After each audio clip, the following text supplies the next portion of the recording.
ओम नमः शिवाय। शिव पुराण महात्म्य तीसरा अध्याय। विदुर ब्राह्मण की कथा।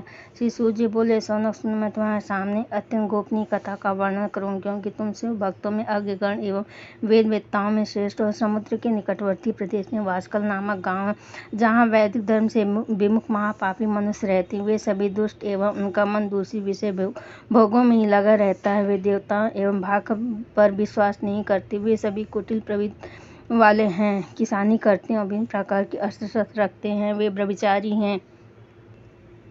वे इस बात से पूर्णतः अनजान हैं कि ज्ञान, वैराग्य तथा सद्धर्म से मनुष्य के लिए परम पुरुषार्थ है। वे सभी पशु बुद्धि हैं। अन्य समुदाय के लोग भी उन्हीं की तरह बुरे विचार रखने वाले हैं, धर्म से विमुख हैं। वे नित्य कुकर्म में लगे रहते हैं एवं सदा विषय भोगों में डूबे रहते हैं। वहाँ की स्त्रियां भी बुरे स्वभाव की, स्वेच्छाचारिणी, पाप में डूबी हुई, कुटिल सोच वाली और व्यभिचारिणी है। वे सभी सद्व्यवहार तथा सदाचार से सर्वथा शून्य है। वहाँ सिर्फ दुष्टों का निवास है। वास्कल नामक गांव में विदुर नाम का एक ब्राह्मण रहता। वह अधर्मी, दुरात्मा एवं महापापी था। उसकी स्त्री बहुत सुंदर थी।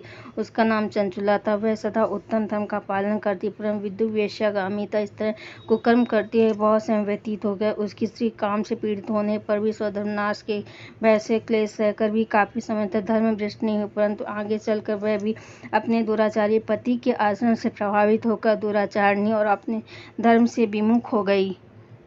इस तरह दुराचार में डूबे उन पत्नी का बहुत सा समय व्यर्थ व्यतीत हो गया। वेश्यागामी, दूषित बुद्धि वाला दुष्ट ब्राह्मण विदुर सामान्य सा मृत्यु को प्राप्त हो गया, नरक में चला गया। बहुत दिनों तक नरक के दुखों को भोग कर वह मूढ़ बुद्धि पापी विंध्य पर्वत पर भयंकर पिशाच हुआ।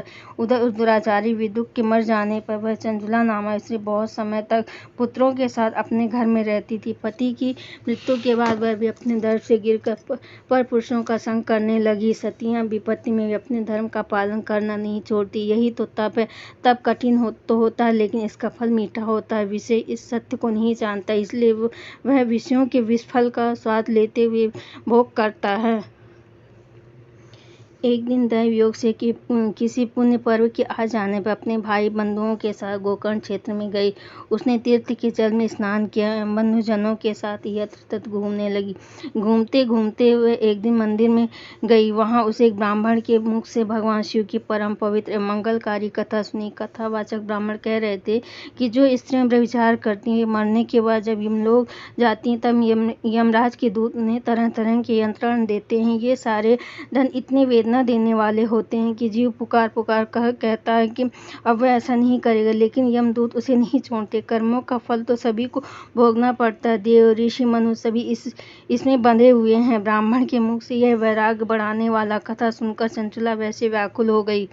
कथा समाप्त होने पर सभी लोग वहां से चले गए। तब कथा वाँचने वाले ब्राह्मण देवता से चंचुला ने कहा, हे ब्राह्मण, धर्म को न जानने के कारण मेरे द्वारा बहुत सारा दुराचार हुआ। स्वामी, मेरे ऊपर कृपा करके मेरा उद्धार कीजिए।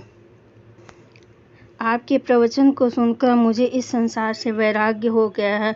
मुझ मूढ़ चित्त वाली पापनी को धिक्कार है। मैं निंदा के योग्य हूँ। मैं बुरे विषयों में फंसकर अपने धर्म से विमुख हो गई थी। कौन मुझ जैसे कुमार्ग में मन लगाने वाली पापनाशनी का साथ देगा?